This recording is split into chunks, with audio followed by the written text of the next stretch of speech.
around for the last 30 years. We have all these brands down the bottom. We have all these different products, and they're all really designed to do one thing. It's really to correct breathing and myofunctional disorders, but it's to treat a variety of conditions. So those two problems that we correct, the breathing and myofunctional disorders, are related to a number of conditions. So really our focus is on the airway and the way it relates to TMJ disorders, um, sleep breathing disorders, deficient growth and development of the face, and malocclusion. Now, as I've said today, the topic of the discussion is the road to myofunctional orthodontics. So it is a brief history about how we got to where we are today and how our founder, Dr. Chris Farrell, read the research, the literature, and came to create Myofunctional Research as a company. Now, the lecture today is not an extensive research lecture. I don't want to present to you guys every bit of research that is out there about the topic. It would take us hours. It's really just a casual couple of, picked up articles just that are relevant to our discussion. So before we get started, just want to introduce myself. So my name is Imad Hangari. I am a general dentist, and I've been working with MRC for just under 2 years, but I've been involved with MRC systems for much longer. Um, the my title, my role title is the Clinical Development Officer, and what that means is I basically help Dr. Chris Farrell and all the guys at head office oversee any company developments and things like the way we convey our message and simplifying that to make sure that our education is as good as it can be. I also am involved in overseeing some special projects as well. And unfortunately now our clinics have been, the operations of the clinics have been reduced, but when they're at full capacity, I'm also a practitioner at the MRC clinics. So just to lighten things up a little bit, I wanted to put these three photos up here because these three are, if anyone's a meme enthusiast, they know that these three photos have been used in a number of memes because these people represent an alternative sort of philosophy. Now, I want to sort of show you guys today that the conception or the misconception by some people that our treatment philosophy is alternative, I think is flawed. And when I show you guys the history of how we got to where we are today, you will see that the philosophy that our our treatment protocols are based on sound evidence from some of the most notable figures in history. So let's start with this guy. Now, usually if I do this lecture, I'll ask the audience who this guy is, but we won't get the chance to do that today.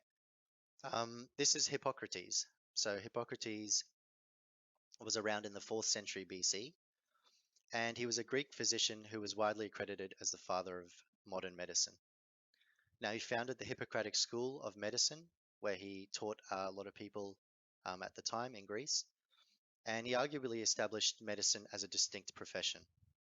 Now, this body of work, called the Corpus Hippocraticum, corpus means body, so it's the body of Hippocrates' work, was supposedly created in the 4th century. Now, there is a bit of mystery surrounding this document, but that's, to the best of our knowledge, this document was created in the 4th century BC. Now, we found this unbelievable quote in here. I could not believe this was in there.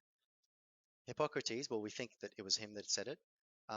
He said, amongst those individuals with long-shaped heads, some have thick necks, strong parts, and bones. Others have strongly arched palates, their teeth are irregularly arrayed, crowding one another, and they are bothered by headaches and otorrhea. So otorrhea are ear problems. Now, long-shaped heads is what we would probably refer to in modern times as a vertical grower. And they have strongly arched palates. So their upper jaws, their upper palates are narrowed, and their teeth are crowded. So he's linking the concept of vertical growth. He's linking the concept of a narrow arch. He's linking crooked teeth, but he's also linking headaches, which are related to TMJ disorder, and ear problems, which is the ear, nose, and throat problem. So Hippocrates in the 4th century BC was linking all these things together. So this dates all the way back to 4th century BC, maybe even before. Now, this gentleman here, his name is George Catlin. Now, George Catlin was around from 1796 to 1872, and he was an American attorney and a painter. So as soon as he achieved his law degree, he said, you know what, I don't want to do this. I want to pursue my passion to paint, specifically paint the Native Americans of Canada and the USA. So he was the first European, or the first white man, they used to say, to depict indigenous Americans or Canadians of the Great Plains in their natural habitat. So he traveled around to where they lived and he depicted them basically in the way that they existed back then uh, without any influence from the Western world. Now an amazing thing because that was just at the cusp of history where colonialism hadn't reached all of those communities.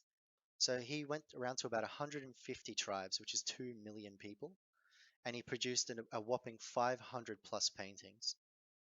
And these are some of the paintings that he depicted.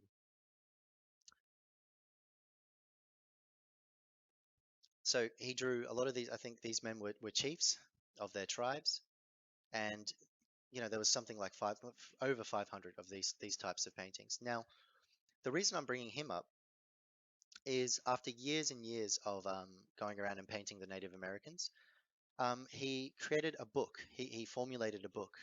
Some of you may have heard of it. It was called Shut Your Mouth and Save Your Life. Now, why would someone have or create a book like that after painting the Native Americans? What George Catlin realized was when he was traveling around to all these different tribes, he realized that a lot of them had really, really good facial development. And the one way in which they differed from us was that they kept their mouths closed, during sleep especially. He even realized that the Native Americans used to refer to white people or Europeans as black mouth. That was their derogatory term for them. Now, why did they use that term? Was because every time we fell asleep, we would all have our jaws hanging open and be breathing through our mouths. Now let's look at some of the quotes from this book. This is from Catlin himself. I was forcibly struck with the almost incredibly small proportion of crania of children, and even more so in the almost unexceptional completeness and soundness and total absence of malformation of their beautiful sets of teeth of all ages, which are scrupulously kept together by the lower jaws being attached to the other ones of the head. He then says, nature makes no derangements or deformities in teeth or mouths, but habits or accidents produce the disagreeable derangements of the one, and consequently the disgusting expressions of the other, which are so often seen. The habits which he is talking about right here is the habit of mouth breathing, is hanging the mouth open and producing a disagreeable derangement, like you said, which is what we would term today as poor growth of the face and crowding of the teeth. Now, what I like this quote, which sums it all up. It requires no more than common sense to perceive that mankind, like all brute creations, should close their mouths when they close their eyes in sleep, and breathe through their nostrils, which were evidently made for that purpose, instead of dropping the underjaw and drawing an overdraft of cold air directly onto the lungs through the mouth. So, really, what Catlin is saying here is that we don't really need to be having all this research to tell us that we need to be breathing through our nose. This is common sense. Every other animal in the animal kingdom tends to breathe through their nose, especially when they sleep. So really, we should really just be getting on with it. I mean, if children are breathing through the mouth, we should really just be making efforts to making sure that they breathe through the nose. But before we can do that, we need to understand how to detect the signs and symptoms of breathing through the mouth. Now, we're not covering that in today's lecture, and we will cover that in subsequent webinars. So make sure that you guys sign up for future webinars where we do discuss what's called our evaluation, or the myofunctional orthodontic evaluation. And we'll show you guys how we assess mouth breathing in our clinical practice. Next slide. So everyone should know who this gentleman is. This is Edward Angle, Dr. Edward Hartley Angle, and he was around from 1855 to 1930. Angle was the father of modern orthodontics, so he was the one that started the first school of orthodontics. He was the founder of orthodontics as a formal specialty. He wasn't the first to perform orthodontics. We have evidence that dates back to hundreds of years of people trying to straighten teeth, but he was the founder of orthodontics as a formal and distinct speciality. He was the inventor of the Edgewise appliance, which is the precursor to what we consider as modern braces. And finally, he created the angles classification. So when we go around saying class 1, class 2, class 3 malocclusion, um, that was created by Edward Angles. So they call the angles classification. So we created this cool composite. Now, this composite, what I like about it is it shows Edward Angles' first book, The Treatment of Malocclusions of the Teeth. This was his textbook. And I came across this book a couple of months ago. And when you flick through the book, it's absolutely astonishing what Angles' thoughts were. I mean, this was the first school of orthodontics. And what he said in the book, which struck me the most, was on page 111, which is coming up soon. And he said the following. Of all the various causes of malocclusion, mouth breathing is the most potent, constant, and varied in its results. This was the father of modern orthodontics, who said of all the various causes of malocclusion, mouth breathing is the most potent, constant, and varied in its results. There's another quote from the book as well, which he said, harmony in the positions of the teeth and in the sizes and relations of the arches is further assisted by another force, namely muscular pressure. So if we have a look at this video here, when the tongue drops low from the roof of the mouth, the pressure of the cheeks pushes in on the upper teeth and it deforms the upper jaw, the upper arch, pushes the teeth in because the tongue is not sitting up there. Now, this is our philosophy. This is what we treat. We assess children to make sure that their tongue is resting on the roof of the mouth. And when it isn't, we use our various appliances and our treatment protocols to train the children to get their tongue up into the roof of the mouth. So this was what Angle believed, and this is our philosophy as well. The cheeks push the teeth in and crowd the teeth. And obviously the lower jaw usually fits within the top jaw, and if the upper jaw is crowded, the lower teeth crowd as well. Now, I wanted to show you guys this paper by Goldsmith and Stool in the Angle Orthodontist in 1994. And believe it or not, the father of modern orthodontics was actually influenced by George Catlin, the gentleman that we spoke about before. Now, this is the quote straight out of the paper. What happened was Edward Angle got a hold of George Catlin's book, Shut Your Mouth and Save Your Life. Back then it was called The Breath of Life. That was the name of the book back then. And what Edward Angle did was he took this book and he wrote a foreword in his textbook about George Catlin's works. Now, what he wrote in the foreword was the following. In his belief that some forms of malocclusion of the teeth and facial deformity are due to mouth breathing, we only know too well that Mr. Catlin is entirely correct. And doubtless he is one of the first, if not the first in this country, to direct attention to this fact. He states with emphasis that due to the infernal habit, mouth breathing, which I am condemning, they, the teeth, project to unnatural and unequal lengths, or take different and unnatural directions, producing those disagreeable and unfortunate combinations which are frequently seen in civilized societies, and often, sadly, disfiguring the human face for life. And that's everything that we need to know in the one quote. Mouth breathing is the infernal habit. It causes the teeth to splay in all sorts of different directions, and it causes the face to grow incorrectly, and it disfigures the human face for life. To me, that concluding sentence underscores the importance of making sure that we assess this problem as soon as possible and stop it before it disfigures the human face. Because once people have stopped growing, there is very little that we can do. Now, I wanted to throw this study in here as well. So this isn't a notable figure, but I just wanted to show you guys some of the papers that were appearing in the earliest days. This was from 1912 and was by a gentleman called Dr. Ketchum, who lived in Denver, Colorado. Now, the title of this paper is Treatment by the Orthodontist, Supplementing that by the Rhinologist. So the rhinologist is the ear, nose, and throat doctor. So in 1912, they were saying the orthodontist should do treatment to supplement the treatment of an ear, nose, and throat doctor. Why is that? Let's have a look at what he says here. Dr. Noyes has shown at this meeting how the dental arches and the bones of the face and the nasal cavity develop normally in response to perfectly balanced forces. So when you breathe through your nose, the forces, the tongue is up on the roof of the mouth, everything is in balance, the face develops perfectly. He's also shown how they develop abnormally in response to interference with normal forces, so mouth breathing.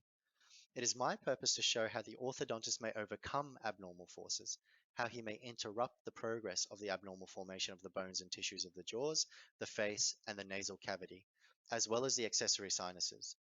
How normal forces may then be made to act so that abnormal development may give way to normal development, and the poorly developed mouth breather, who usually is backward mentally as well as physically, may be induced to develop amongst physiological lines. Now, I know that last part is a bit politically incorrect. He's calling the mouth breathers backward mentally. Um, Believe it or not, this is based in some fact. Now, we wouldn't say that they're mentally backward, but children who mouth breathe definitely have issues with learning, concentration, cognitive development, and in some cases, mouth breathing and sleep disordered breathing more specifically can lead to conditions like ADHD, so attention deficit hyperactivity disorder, which we know affects millions and millions of children worldwide and causes them to be medicated. So if we can intervene early and establish nasal breathing, not only are we doing the child's facial development a lot of good, we're also going to be doing their general health a lot of good because nasal breathing is the healthy way to breathe. Okay, and this is in 1912, the Dental Cosmos. So, this gentleman, this is Dr. Alfred Rogers. So he was around in 1873 to 1959. He is the father of myofunctional therapy in orthodontics. So he was the first guy to say we can use muscle exercises in order to correct orthodontic problems. He was educated at Edward Angle School, and he was not a hippie. He was a past president of the American Association of Orthodontists, which is still around today. Okay, and he's listed as an immortal of orthodontics by the Northeastern Society. So this guy is a heavy hitter. Okay, and he founded myofunctional therapy in orthodontics. So in 1918, he posted this paper, Myofunctional Training as it Relates to Orthodontics, where he showed that he was fixing a variety of malocclusions, like you can see, by teaching kids to do posture and muscle exercises. Now, this is crazy. I mean, an orthodontist who was not using braces, in all cases, he was doing muscle exercises to correct the growth and development of the face. And malocclusion. 1918 was this paper. So, this paper by Lumen War, I believe it was, in 1964, which was published in the American Journal of Orthodontics, was, I believe, a paper published as a sort of almost like a eulogy. This was after Dr. Rogers had passed away. And this was a quote from this particular paper.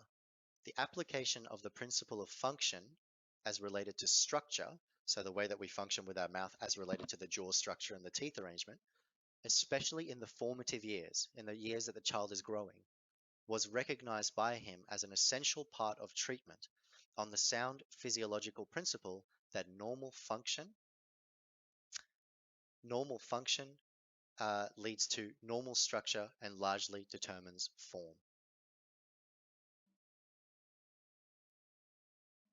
So these were some of the pictures in Rogers' paper. So you can see he's correcting mild overjets using myofunctional treatment without the use of any appliances. Okay, so having an open bite at the front without the use of any appliances and correcting the direction of facial growth and muscle tone. Now, there was one key quote from this paper which I want to bring to your attention. He said the success attainable depended upon the degree of cooperation the orthodontist was able to get from his patient. The convincing manner in which Dr. Rogers instructed his patients evoked cooperation beyond that attainable by the average orthodontist, and thus he was able to procure results of impressive excellence. Now, the reason I like this quote is it talks about the degree of cooperation, which we would consider as compliance. So, meaning that you have to skillfully be able to instruct the patient in order for them to listen to what you are saying. Now, we will find out why this is an important point later on, and it ties into why we do what we do. So this gentleman here, his name is Tom Graeber, Dr. Tom Graeber, and he was around from 1917 to 2007. Now, he was the head of orthodontics at the University of Chicago and the University of Illinois. He was the author of 28 texts and 200 plus journal articles. He's editor-in-chief of the American Journal of Orthodontics for 15 years. Okay, and he was internationally recognized and the most decorated orthodontist in the world at the time. Definitely not a hippie, definitely a mainstream orthodontist. So he published this paper, which was one of his most famous papers. I believe it was in 63. Yep, the three M's: muscles, malformation, and malocclusion. Okay, and let's take a look at some of the quotes in here. It is imperative that the orthodontist appraise muscle activity and that he conduct his orthodontic therapy in such a manner that the finished result reflects a balance between structural changes obtained and the functional forces acting on the teeth and investing tissues at the time. A change in muscle function can initiate morphological variation, which means it can change the shape of the jaws and the supporting bone, or it can enhance an already existing malocclusion. So if the patient already has a malocclusion, mouth breathing and a change in the muscles can actually make the malocclusion worse, can make the crooked teeth worse. Whenever there is a struggle between muscle and bone, bone yields. So in other words, muscle wins. Now, this gentleman, Eagle Harvold, so a lot of you will have heard of Professor Eagle Harvold. Now, he was around in 1912 to 1992, and he was an orthodontist and had a PhD in anatomy. He was dual qualified in medicine and dentistry, multiple international honors, including honorary doctorates at the University of Toronto and Wales. Responsible for the introduction of functional appliances to North America. So Eagle Harvold was very closely linked to Europe, and at the time in Europe, they weren't using so much braces as they were in the US. They were using more functional appliances to try and influence growth. And of course, that's where Dr. Frankel was as well, who created the Frankel appliance, which a lot of his principles apply to our systems as well that we use today. Now, Eagle Harvold was known for his famous papers where he did experiments on primates. Now, these experiments are very controversial today, but very relevant to what we are talking about in our overall philosophy, in that mouth breathing leads to crowding of the teeth. Now, what he did in this particular experiment was he took a group of monkeys, I believe they were macaque or sorry, rhesus monkeys, and he plugged the noses of them with silicon plugs. Very unethical. And he observed what happened. So you can see in this photo, 3 years of oral respiration, breathing through the mouth, caused a notch in the upper lip and an open mouth posture, as well as a long, slender tongue with a midline groove. So basically, inducing these monkeys to breathe through the mouth caused them to develop crowding of the teeth and poor growth. Now, down here in the bottom, figure 3b, lip and tongue returned to normal when nasal respiration was resumed, but the dental malocclusion was retained. So what was happening was that when these monkeys had their silicon plugs taken out of their nose, they started to breathe through their nose again, but the malocclusion remained, the poor growth remained, and the crowding of the teeth remained. So that's where we need an intervention. Okay, that's where we need myofunctional orthodontics to correct the malocclusion, but also correct the muscles and the breathing, the way the kids breathe. Now, let's look at some of the quotes from this paper. The primates in these experiments developed an oral airway in response to nasal obstruction, so they blocked their nose and they mouth breathe. The response was not uniform among the animals, so not every monkey developed the same malocclusion. However, some traits were common. Increased facial height, they had a steeper mandibular plane and a larger gonial angle, so the face height opened longer. Various animals recruit different muscle combinations for rhythmic movements or for changing position of the lips, tongue, and mandible. So, I mean, an analogy I like to use is if 100 people today put a rock in their shoe and they went for a walk, everybody would limp differently. But the problem is the same, that there's a rock in the shoe. Now, we all adapt to insults in a different way. So these monkeys were all breathing through the mouth, but they were all adapting to this in a different way. Some held their mouth like this, some pushed the jaw forward, some held the jaw to the side. And I believe, and so this is our philosophy, that those adaptations are what then lead to the different forms of malocclusion that we get around the world. So you see, 20 different people, they'll have 20 different malocclusions, but every single one of those kids is mouth breathing. I mean, he sums it up in this quote. Nasal obstruction presents the trigger. So that's the trigger, but it is deviant, naughty, bad, poor, deviant muscle recruitment, which causes maldevelopment. Therefore, the diagnosis and treatment of such conditions require, first of all, a clinical method for identification and assessment of orofacial muscle recruitment. That is what we teach, okay, and that is how we go about treating. So, deviant muscle recruitment that causes maldevelopment. So, if you want to learn how to diagnose and treat, you need a clinical method of identification, and we teach that in our MOE lecture, Myofunctional Orthodontic Evaluation. This gentleman, Robert Ricketts, so 1920 to 2003, he was an orthodontic professor at multiple universities.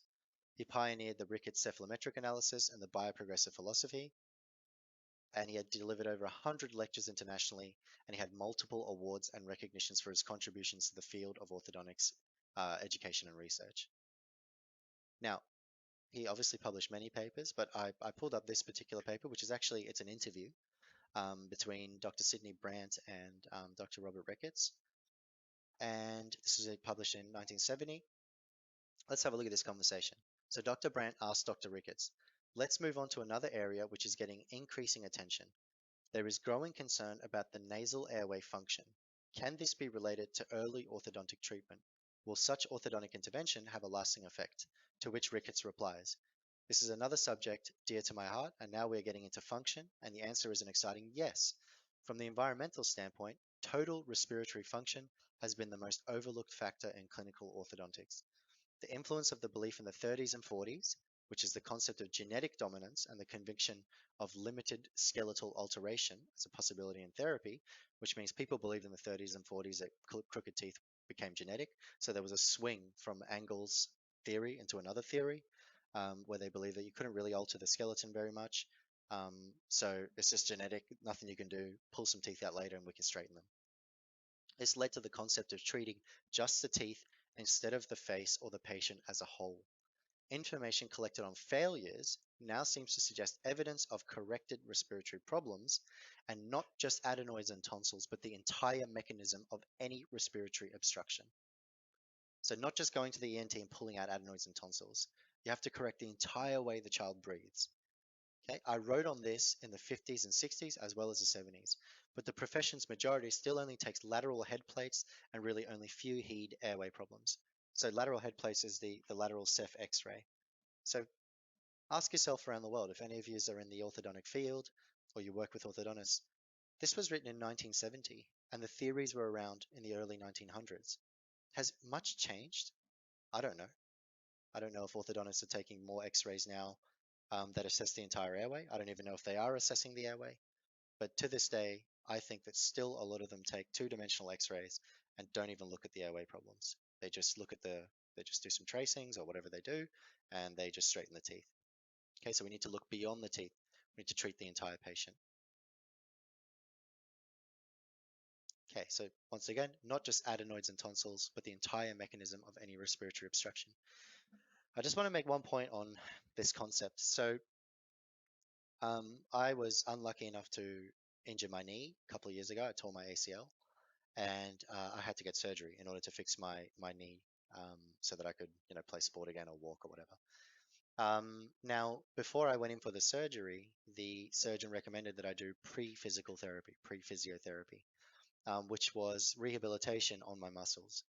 Now, once I did that and I got my knee to a state where it could be operated on, I went and got the operation, and then after that, I had to do extensive physiotherapy afterwards to rehabilitate. Now, why is that? Well, medicine realizes that these problems are not just structural problems. They're also problems of function, behavior, the way the muscles work. Now, any problem, in my opinion, any disease or any condition, um, even mouth breathing included, you don't just make the airway bigger. That's not the way you do it. You don't just cut the adenoids and tonsils. You don't just expand the upper arch. Um, you don't just take such a unidimensional view on the matter. You have to look at not only the structure and not only making the airway clear, you have to also look at retraining, rehabilitating the way you breathe, breathing retraining, the way you operate your muscles, myofunctional therapy. And that's what we do. We encompass the entire system in one. We work with ENTs, we have systems for expansion, we use our MyBrace appliances to retrain the muscles and the breathing apparatus. So that's why we do what we do. We try and take a holistic view. And believe it or not, we even teach the kids about a good diet because diet is pivotal. There are many people that believe that diet is the actual cause of all these problems in the first place. Now, this bloke here, so Dr. Bill Prophet, this is the last person that we're going to cover. He's around from 36 to 2018, and he's one of the most influential orthodontists of the modern era. He was the first recipient of the American Association of Orthodontists Lifetime Achievement in Orthodontic Research in 2017. Okay, he published more than 170 scientific articles in peer-reviewed journals and more than 50 book chapters, a whopping output for an academic. And he's the main author of the textbook called Contemporary Orthodontics, which is the most influential orthodontic resource in the world. I believe it's still being used in schools today to teach orthodontics in undergrad schools. So, can you get more mainstream than this bloke? I don't think so. Let's look at what he said. Okay, so he published a paper called Equilibrium Theory Revisited, Factors Influencing the Position of the Teeth. Okay, and this was in 1978 in the Angle Orthodontist. The major primary factors in the dental equilibrium appear to be the resting pressures of the tongue and lips and forces created within the periodontal membrane, so the membrane that surrounds the root of the teeth, analogous to the forces of eruption. Okay, so the way the teeth erupt, there's forces within the periodontal ligament which affect the movement of the teeth. Forces from occlusion, biting, probably also play a role in the vertical position of the teeth by affecting eruption. Respiratory needs, breathing, influence head, jaw, and tongue posture and thereby alter the equilibrium. That was Bill Prophet that said that. Okay. Now let's put it all together. So one of the other great figures of I think the field is Dr. Chris Farrell, who I'm lucky to call my boss, and I'm going to give him as much praise as I can because I believe he's watching right now. So Chris, how are you? So I have the pleasure of spending a lot of time with Dr. Farrell, and he has taught me a lot about our system, and he really created Myofunctional Research Go and the various treatment protocols that we have. So why was Dr. Farrell significant? Now, I'm just going to play this video. Can I just get a message from people if the audio is not playing? Is that okay?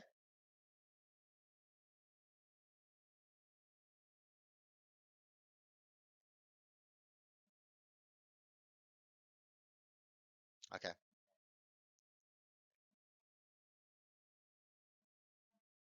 So sorry. I think we got an audio problem. Let me see if I can fix this.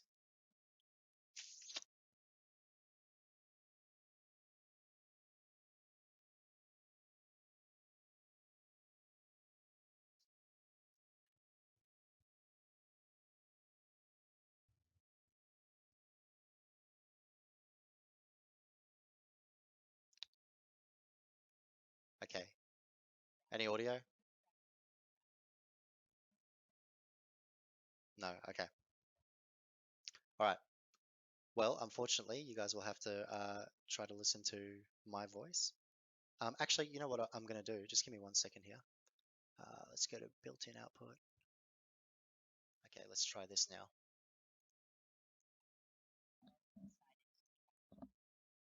Is that better? No? Yeah, okay. So this video is actually on myobrace.com. So if any of you guys have a pen, just write myobrace.com and the video is actually on that page. So I'll have to explain to you, unfortunately, you have to listen to my voice instead of hearing it from Dr. Farrell. He basically says, I saw the problem of orthodontics and of malocclusion of children not breathing correctly, not swallowing correctly, and he decided to do something about it. Now, that is the key. Okay, so he realized that there was no problem with the philosophy of myofunctional orthodontics. It has been around since the beginning of orthodontics. The problem was the way in which we were doing it. Okay, and as you saw, from earlier on, it relied too heavily on the way that the orthodontist had to deliver the education. So what he did was he revolutionized the way in which treatment was delivered. We have to teach kids to breathe properly, and we have to teach them to swallow properly. Okay, and we can have a look here.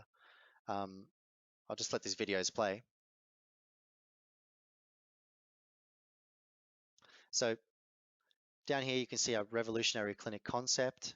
See, we put children in front of screens. We make it all friendly so that we can interact with them. We make it a lot more amenable to how children learn, okay, rather than putting them into sterile settings in the dental clinic where they're scared and anxious and don't want to learn. Okay, and up here you can see some of our educational material. These are the videos that we show children. We educate them in ways in which they can relate to us. Okay, and the key here is that he decided to do something about it. And I just really, really want to raise that point. So if any of you out there are asking, well, there's been all this history and it's been around since the birth of orthodontics. Why hasn't it taken off? Was because everyone just decided, okay, it's just much easier to just do this treatment in the dental clinic. Um, I don't want to think of a new way of presenting treatment. But then Dr. Farrell said, we're going to create the revolutionary Myosa clinics. We're going to create the revolutionary MyoBrace clinics, which you can see up here. It's just a completely different way of delivering treatment. And when children come into our clinics, they're happy to be there. They're enthusiastic. They want to engage with us. We have apps. We have things that they can take home and they can engage with. They wear a soft silicone appliance, which is very friendly to them. So these are the ways that we have overcome the delivery problem. And I put these articles here on the right to show that since the beginning of the company, since the inception of the company, the message has been the same. Why wait for orthodontic problems to develop? Use it for 2 to 10-year-olds. Now we say 3 to 5, 3 to 15-year-olds for using the MyoBrace. But you can see that this philosophy has been around since the birth of our company. So the key from this slide is that we changed the way, or Dr. Farrell changed the way that treatment was delivered in order to get better results. And that's how we get the amazing results that you guys see with our MyoBrace cases. So I'm bringing this quote back from Dr. Alfred Rogers' book. The convincing manner in which Dr. Rogers instructed his patients evoked cooperation beyond that attainable by the average orthodontist, and thus he was able to procure results of impressive excellence. So what Dr. Farrell did was said, no, that's not good enough because we can't just rely on orthodontist skill in delivering this treatment. So let's create a whole new way of delivering the treatment that's more in line with biological principles and more amenable to the way children learn. So coming soon, we have our academic website, which is myoresearch.com. Now, myoresearch.com is going to be a purely educational website. So this is a little sneak peek and a preview of what's to come. On this website, we will elaborate on this particular topic further. When this website comes out, we'll be sure to announce it. Should be in the next few months. And we will inform all of you guys as well. So you guys can log on to this website, learn all this stuff. We have graphics, videos. It's going to be a complete online university. And this topic of myofunctional, influencers and researchers will also be covered on the website. And we'll have resources, we'll have research articles on here as well that you can all read. All these papers that I presented today will be on here. So it's going to be a fantastic tool. Okay, so that sums up our presentation. Now, one last thing before we open the floor to any questions. On that point of revolutionizing the way that we deliver treatment, I want to make it relevant to what's going on in the world today. So I know that many dental clinics around the world have been impacted by the coronavirus. I mean, our clinics personally, we've had to really, really scale down our operations. We have to try and keep people as far apart from each other as possible. And we have to try to not have children come into our clinic unless it's essential. So the beauty of our system is that through the apps that we've developed, through the educational material that we've developed, through the way that the MyoBraces work, the way that the Myosa appliances work, a lot of this treatment can actually be done through video conferencing. Okay, so we at our clinics, we use, it depends what the patient has, but we use Zoom, Skype, you can use Microsoft Teams, whatever you need to, you can use GoToWebinars, you can use GoToMeetings, whatever is right for you, you use that. And what we have been doing is we've been basically seeing children for their MyoBrace visits through teleconferencing. through video conferencing. So basically what happens is 15 to 30 minutes before the appointment, the front desk admin sends an email out to the patient or gives them a call, whatever's right for you, basically with a list of things that the patient needs to get ready for the appointment. And these include having your MyBrace ready, bringing a mirror, uh, making sure you wear clothes, because Jess Maidman, our senior educator, tells me a lot of the children show up naked. So we have to make sure that they wear clothes. Um, and basically telling them to be in an area that is quiet and is not going to interfere with us delivering the education. Now our educator comes on, does their check, checks the performance of the activities, and then basically brings a doctor in to check the progress of the patient's teeth. We ship the patient these disposable retractors that they can keep with them. They can clean them as well, and they use the retractors when the doctor is assessing the patient. Then the doctor takes a look, assesses the function, sees the teeth are going well, decides whether the child is in the right appliance. If they need to go to a new appliance, we can just post that out to them. Um, then once the doctor is happy, they bring the educator back in, and the educator then delivers either next month's activities or practices the previous month's activities with the patient. So it's an end-to-end system that you can deliver through teleconferencing. Then we bill the patient remotely with our our front-end admin staff. So if you want more information on how to deliver MyBrace treatment through teleconferencing, please reach out to us. We have Andrea here and Jess here as well. Or you can email support@myoresearch.com. So support@myoresearch.com, and basically send them an email saying I would like to request the protocols for teleconferencing MyBrace appointments. And I've written up that document a couple of days ago, so I'm happy to send that over to you just to give you a little guide, and they can talk you through the process in our clinics as well over the phone.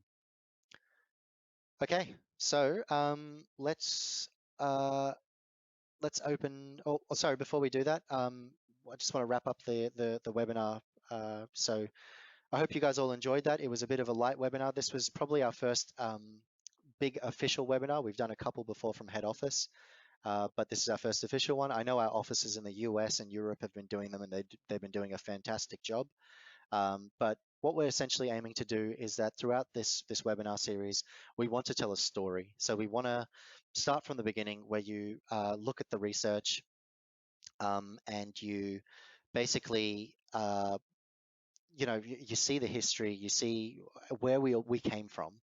And our subsequent webinars are then going to follow on from there. And we're going to go from this topic here, the history, into assessment of the child, how to screen for these problems, an introduction into our company, and we're going to then go into treatment protocols and whatnot. So I encourage you all to make sure that you tune into these webinars and tune into them diligently, because they will be telling a story. Okay, now I was naughty and I didn't launch our polls. So let me just expand this. So I was meant to send you guys a poll to get you guys to do to answer back and make sure that you were listening. But let's see. So I've put a poll out now. I want to see if everyone here was listening.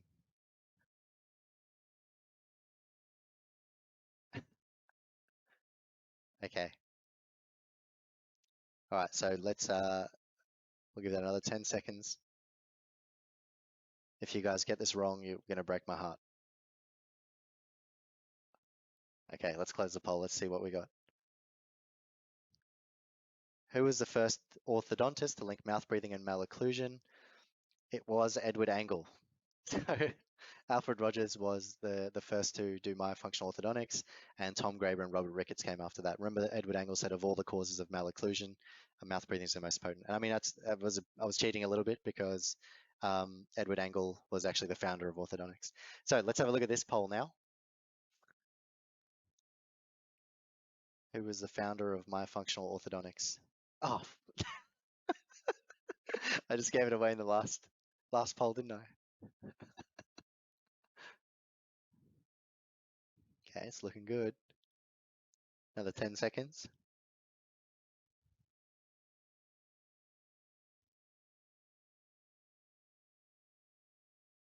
Good. Okay. So it was Alfred Rogers. Well done, guys. All right. And finally, I want to do one last poll. Why was MRC's approach so revolutionary in orthodontics? What did we do differently that was to how things have been done traditionally?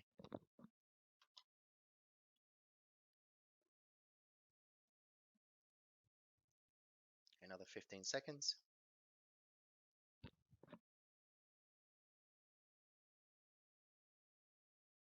So roughly about 15 to 20% of you weren't listening because you're breaking my heart and you weren't not getting the right answers. Okay, 30 seconds. Good. We revolutionized patient education and treatment delivery. Remember, breathing and malocclusion were linked earlier with Edward Engel and George Catlin. Okay, so let's open the floor up to some questions. So guys, if you could type your questions here below.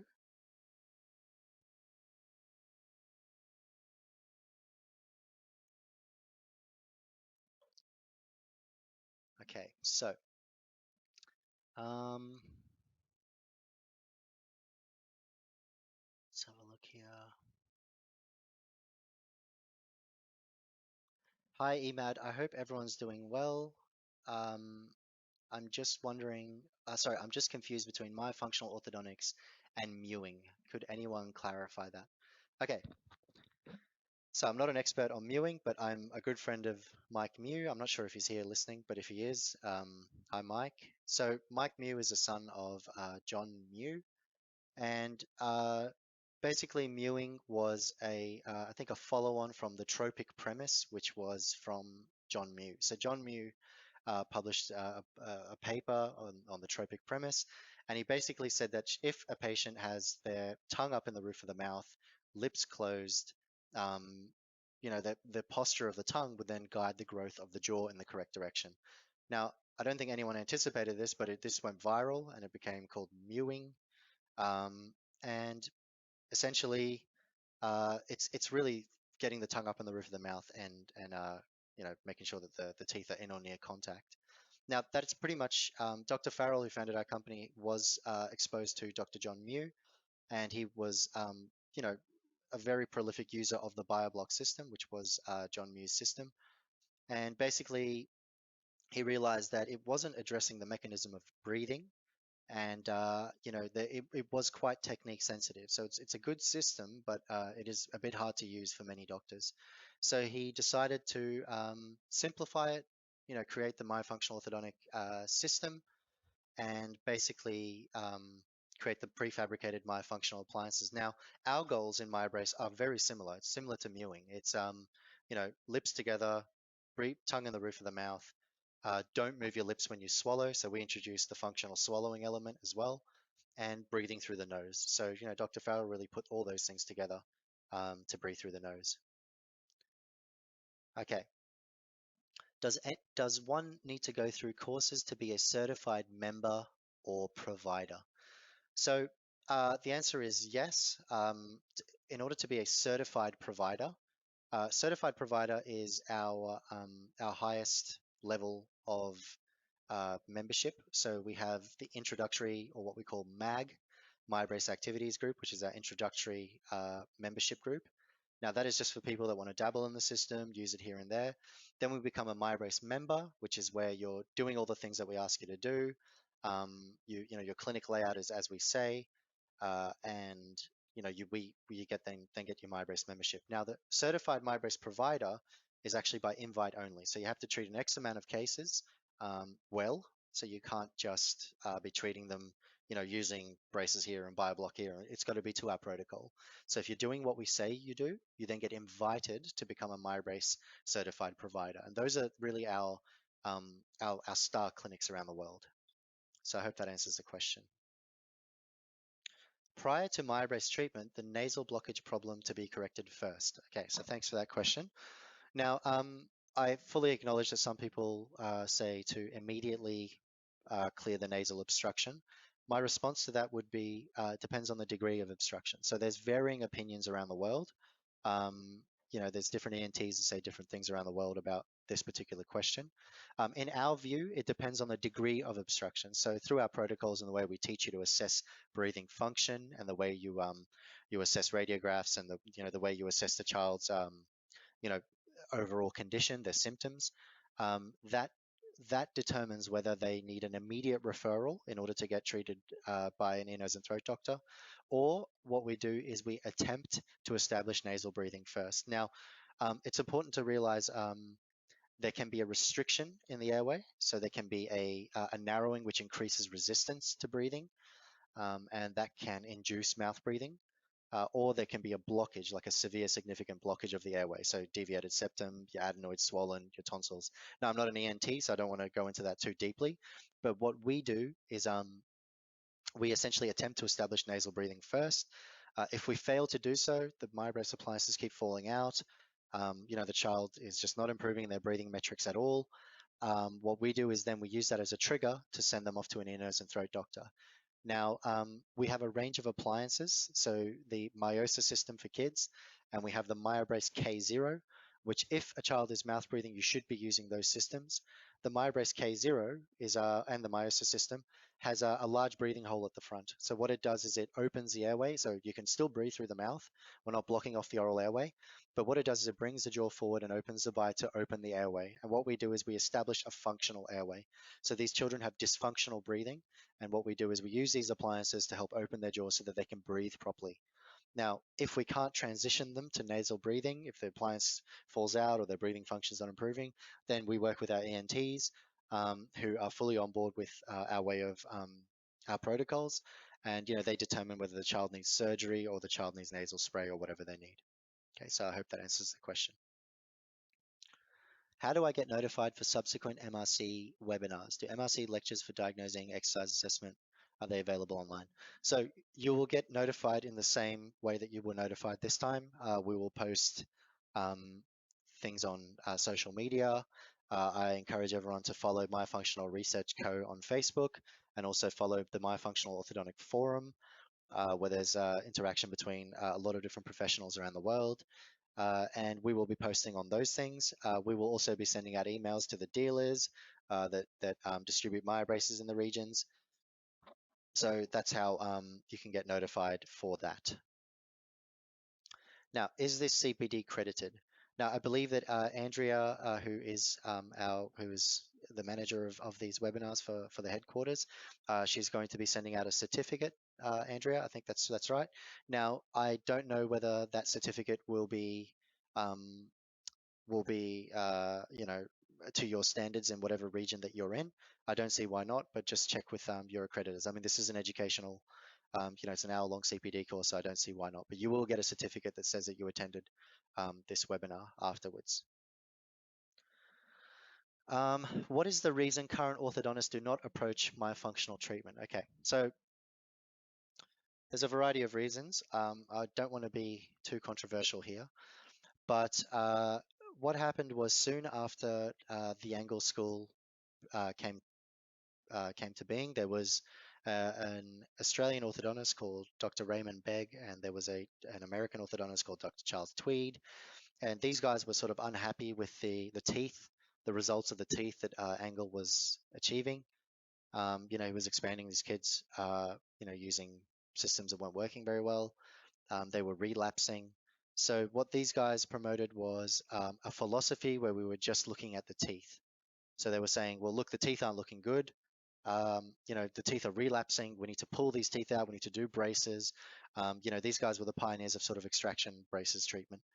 Now, you got to remember that when the current orthodontic philosophies came to being, there was no system like ours that really revolutionized the way that you deliver treatment.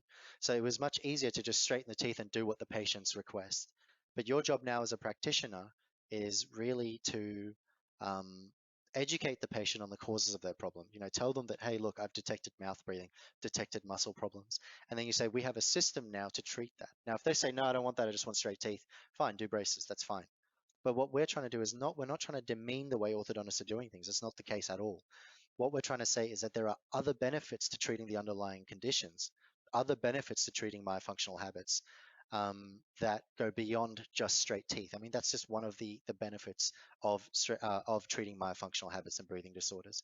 So, the early pioneers of extraction braces treatment, they were quite adamant on, Charles Tweed used to have a saying, "Put your plaster on the table," where he was telling people, show me your results, show me your teeth, you know, Whereas, we may not get perfect teeth. We get pretty good teeth with MyBrace treatment, but we may not get textbook perfect orthodontic teeth. But why does that matter if the child is still breathing through their mouth? Why does that matter when the child has TMJ problems? Really, there's more that you can do than just get the teeth into perfect, what they call class one, whatever occlusion. It really pales in comparison to the benefits that you can give the child by establishing nasal breathing and correct myofunctional habits. Okay, so there's a question here. So could the malocclusion be a neuromuscular dysfunction requiring more specialized help as speech therapists to correct muscle dysfunction? Absolutely, absolutely. So um, there there may be there may be there may be cases where you need someone that's more specialized to look at the dysfunction of a child or whatever that is. But our MyBrace system is basically tailored to the majority of kids. I mean, in our clinic, we find that we don't need to refer out to speech pathologists very often because we find that using the MyBrace appliances and the MyBrace activities is sufficient to correct myofunctional disorders.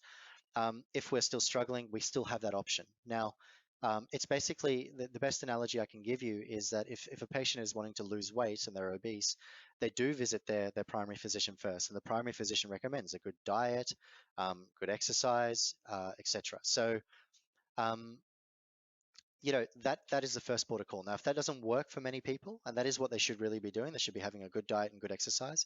If that doesn't work for most people, then they always have the option of taking medication. They always have the option of having surgery. So you know, there needs to be some sort of effective triage system that can address the majority of the population. So we find that we don't need to refer out to speech therapists, but that's not to say that there is no role for them. Now, even speech therapists use our system. So we have our Myosis system, which doesn't treat orthodontic problems, just treats myofunctional habits and establishes nasal breathing. Speech therapists can use that system too. And I encourage, if you work with speech therapists, to get them to use it. Because a lot of children, when they taught correct myofunctional habits, they'll fall asleep, their mouth will open wide open, and they'll just start breathing through their mouth and reverse all the work of the myofunctional therapist. So work with your speech therapist, show them our Myosa appliances, and instruct them that there is a place for using our appliances for them as well. Okay, so we have a question here, which is actually, I'm very happy this question was asked because it is the mainstream orthodontic thinking. Harvold completely blocked the nostrils of these monkeys. Such complete nasal blockage is rare in reality. How is this research then still relevant in clinical practice? Very good question. So this is a rebuttal to the paper that I posted earlier with Harvold, showing that the monkeys develop malocclusion. Now, I'm just going to go back to this paper. There was I think a Catherine Vig or someone that published a paper stating this point, and it's used by conventional orthodontists to rebut the research done by Eagle Harvold. But I think they forgot to read the paper properly. So let's have a look here.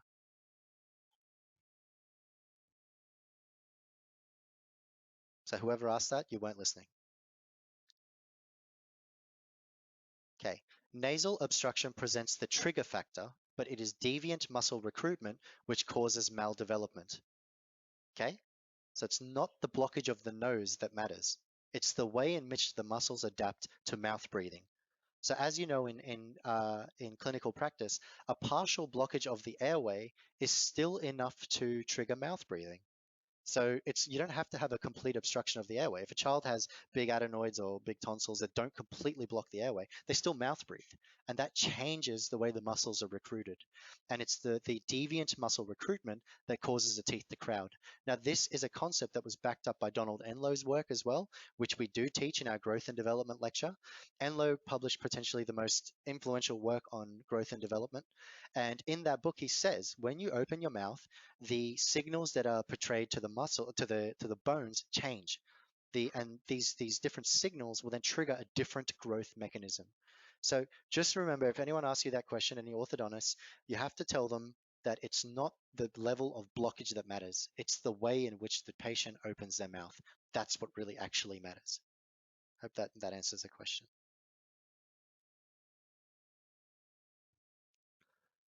Okay.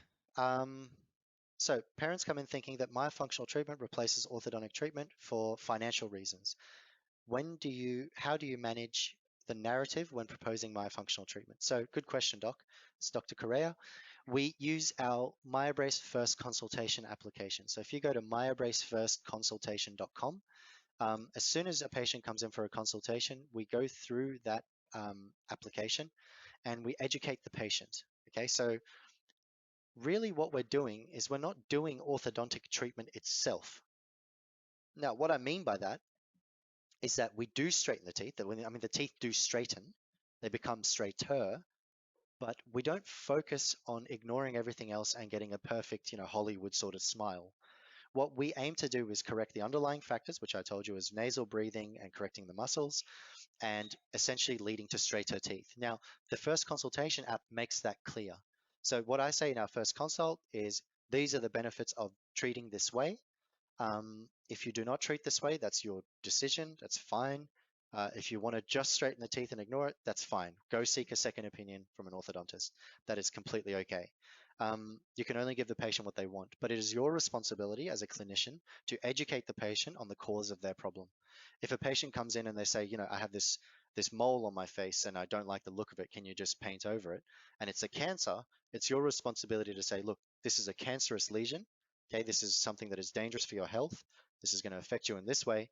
But if you want to cover it up, then fine, we can just cover it up. So you need to educate the patient using our app, and then should they choose to just have their teeth straight, so be it. That's their decision. So I'm a SLP in the US, and I'd like to know when and why so many orthodontists started ignoring muscle function as it relates to malocclusion. Okay, um, I think I answered that a bit earlier. First of all, it's a lack of exposure. I don't think many um, orthodontic postgraduate schools teach it. I don't want to make any comments about orthodontic postgraduate schools because I'm not an orthodontist. But from what I've heard from my colleagues, they don't really teach it. Secondly, there's the element where they say, it's just easier to straighten the teeth and I can just use braces and whatnot. And thirdly, I think they never had a system. So, I just came back from Indonesia where I lectured to orthodontic graduates and they were very open. They were like, oh, wow, okay, yes, I can see these problems. And oh, okay, yes, I can see that this is a good system to treat it. So, we have to let them know that there are options for them out there. And, the MyBrace system allows them to achieve not just their orthodontic goals, but also their breathing and myofunctional goals. Um, I think, Dr. Farrell, if you're listening, there's a question here. What about Chris Farrell's history in conceptualizing and developing the MyBrace system? I think you should do a webinar on that, Dr. Farrell, so you can talk about um, your, your journey and how you came to create, myofunctional research and the MyBrace system. That would be actually a really good webinar. So if you guys want to hear that, let us know in by email or reach out to us through the chat. And yeah, I'll be happy to organize that, Dr. Farrell. So if you're happy to do that, let's do it. Do you have schedules of your upcoming certified courses worldwide? So our certified courses, yes, we do. Yeah, we have courses, but because of the coronavirus, those have been impacted. So if you go to Myo Research, myoresearch.com, and then go to find my courses or sorry, training programs. Our courses will be listed up there as soon as we have them. But obviously, in order to counteract that, to counteract the effects of the coronavirus, we're doing these webinars. Thank you, Professor Ray Amores from the Philippines. So Dr. Paulo Suarez, good to see you. I was talking to Dr. Paulo from Brazil just last week, one of my very good friends, a fantastic orthodontist from Brazil. And he's using the MyBrace system. So thank you for the brilliant review. Do you always start with Myosa K series before MyBrace treatment? So yes and no. The MyBrace K0 was designed as the initial appliance for kids with breathing dysfunction. We found in our clinical practice it was a bit odd if parents were coming in saying, look, yeah, I'd want the myofunctional habits corrected and I do want my teeth straightened. And then we say, okay, do you have to do a myosa breathing program for 6 months? And they say, well, no, we want to do MyoBrace. So what we did was we created the MyoBrace K0, which is a different appliance from the Myosa K, but it does a similar thing. It has a collapsible breathing hole at the front, which allows the kids to breathe through their mouth, but should they choose to, they can bite down and close the oral airway. Now, we find in our clinical practice that basically 9 out of 10 kids need the K0 because if they're mouth breathing, you shouldn't really be blocking off the oral airway. So put the K0 in, establish a functional airway, watch the breathing function improve, watch the kids' paces improve. Once they get to a certain stage, which we'll teach you in our subsequent lectures, we then put the K1 in. So then start the normal MyoBrace program. Now, having said that, if a doctor wants to just do, or a patient comes in and says, hey, my child just went and had adenoids and tonsils removed at the ENT. I just want to have breathing retraining done. They can enter the Myosa program. They can have a Myosa K appliance.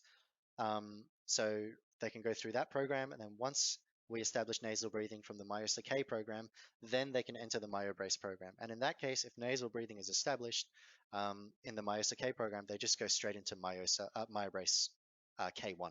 So you don't need the K0 anymore. Okay, so I hope that makes sense. Um, So we have a question about the S1, S2, and S3. We will cover that in subsequent lectures. So I don't want to go into that too deeply. That's got to do with our TMJ BDS treatment, which is a subsequent treatment of TMJ, myofunctional disorders, and breathing disorders in adults. So we will cover that in a subsequent lecture. We might get Dr. Farrell to present that lecture. Okay, so at what age do you recommend your providers begin to monitor the young growing child? Um, so Dr. Cohen, you treat the problem as soon as you see it. Okay, so if you see a child that's breathing through the mouth and they're 2, 3 years of age, we have a new appliance that's coming out called the MyoChew appliance. They can use that appliance, and they should also see their relevant primary physician. They could see an ENT. You should assess why the child is breathing through the mouth. They should have their diet looked at. They should have allergens removed from the house. In regards to the youngest age that we do MyoBrace treatment, once again, it's as young as possible, but you run into the problems of compliance. So we have treated 3-year-old children before, but often the age that we start treatment is from about 5 years of age. So that we tend to find that that's a sweet spot for enough craniofacial growth, but also getting enough compliance. Who should case manage the craniofacial growth? The doctor, the practitioner. Okay, the benefits of MyoBrace on the immune system after correction of breathing. Look, there are no papers that look at the MyoBrace and the immune system directly, so I don't want to make any unsubstantiated claims. What we do know is that children that have disordered breathing do have compromised immune systems. They're more likely to suffer from from respiratory problems, from infections. So we hope that by establishing nasal breathing using the MyoBrace system, we can impart a healthier habit onto the child. Now, I also can't comment whether the nasal breathing stops viral infections or anything like that. We don't want to make any unsubstantiated claims here, but we do know that nasal breathing is crucial for filtering the air that we breathe, and breathing through the nose, it gets rid of allergens and pollen and all that kind of stuff in the air. So there is a role for nasal breathing. Now, how you want to interpret that for infections or the immune system is up to you, but I can only tell you that's probably my perspective on the matter. So MyoBrace appliance is only used for treating mouth breathing caused malocclusion. No. So it can be actually used as a cool little way to treat malocclusion anyway. In fact, if there's any orthodontists listening here now, we do have the B series, and the B series is a MyoBrace that you can just place over the top of braces. You don't need to do anything else. You just put it on, and it sits over the top of braces.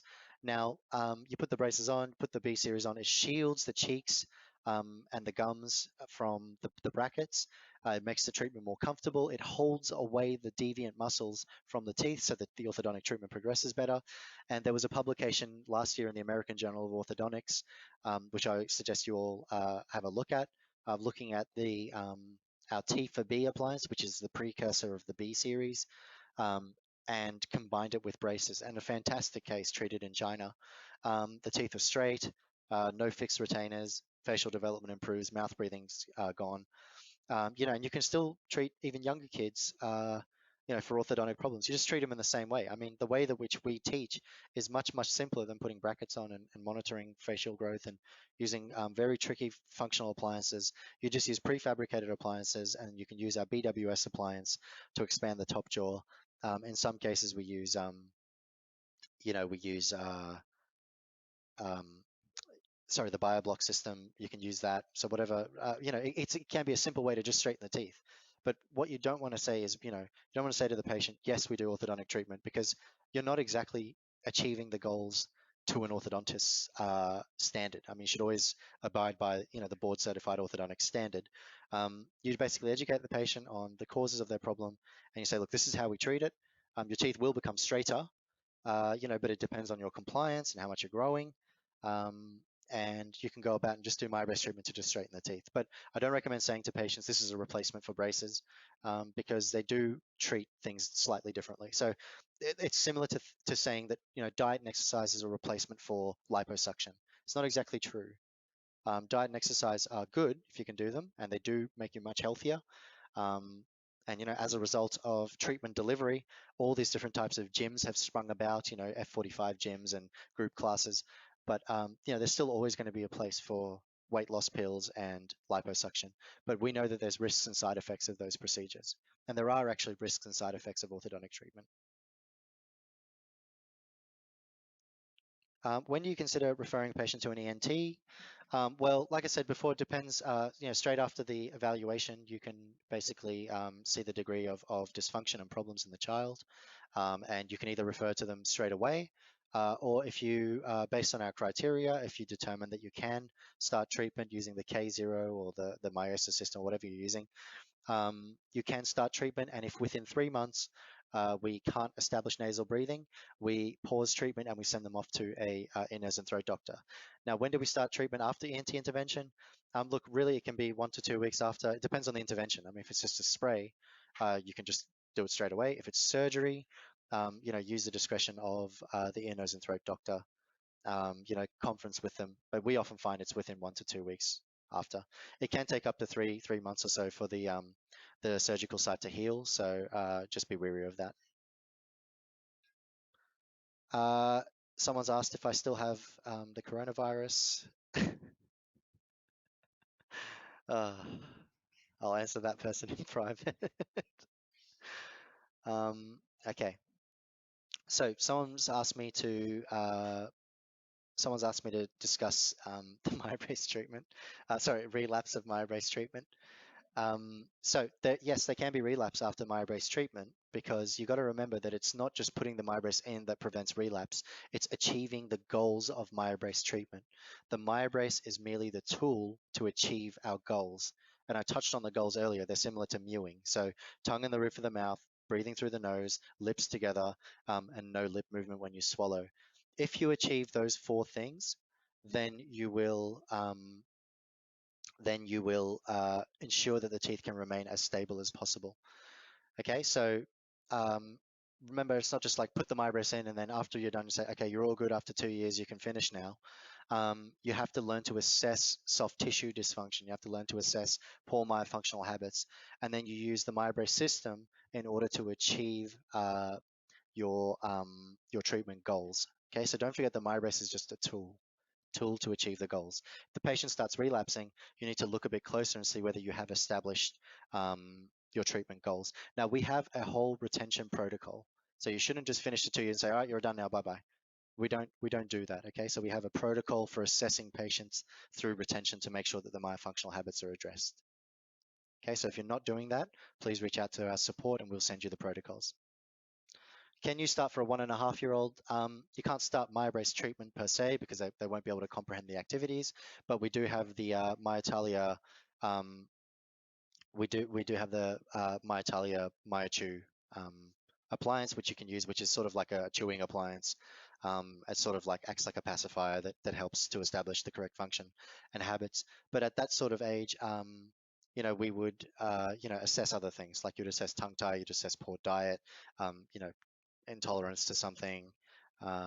You'd work with your pediatric specialist to do that. So yeah, but there's obviously, and as an adjunct, you could use the MyoChew appliance. Okay, and the MyoChew appliance is coming out soon. Okay, how do you assess that the soft tissues is working? Well, once again, we teach that in our myofunctional orthodontic evaluation. So every month where the patient comes in, we do an assessment, and we check whether our treatment is really working. And if it's not, then we work a bit more on other activities. We use our myotalia appliances. Our myotalia appliances are active exercising appliances which you can use. They strengthen the lip, tongue, and they can stretch the muscles out. So we teach you all this in subsequent lectures. So I don't want to spend too much time on it. You can probably ask this question when we come to do our myofunctional orthodontic evaluation lecture. Okay, guys. So we might wrap that up. That's all the questions. Um,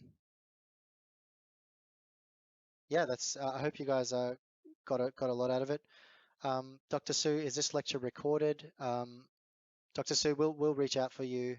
We'll reach out to you afterwards. Just make sure if you just send us an email, support@myoresearch.com, and yeah, just request for the see if the lecture is going to be rebroadcasted. We're not going to distribute the lectures because we just want to make sure that the content remains relevant, because we update all our stuff as the knowledge comes out. So we don't really want to be having videos out there where people are watching them, 10 years down on the track, and they're getting the wrong information, or not the most up-to-date information. So we might rebroadcast this lecture at a later date. So just send an email if you missed it, and we'll reach out to you. Okay, guys. Well, I hope you enjoyed the presentation. Thank you for tuning in. We're going to try and do these at least once a week. And our presenters will change. We're going to have the wonderful Jess Maidman. She is our senior MyBrace educator. Very knowledgeable, a fantastic presenter, and I encourage everyone to tune into her lectures. We're going to have Dr. Medea Khan from head office. She's our chief lecturer. Blows me out of the water. She's just a fantastic person to listen to. So make sure that you tune into her webinars when she has some time. And we might switch that on. We're going to have Dr. Farrell as well. He'll be here to do some special lectures for you guys as well. So make sure that you tune in, and just keep an eye out for any notifications of upcoming webinars. For everyone that's sending me their email through the chat now, please don't send it to me. Please send it to support@myoresearch.com, and we'll make sure that we get back to you with a future date for a rebroadcast. All right, guys. Thank you very much for joining in. I hope to see you again at the next webinar.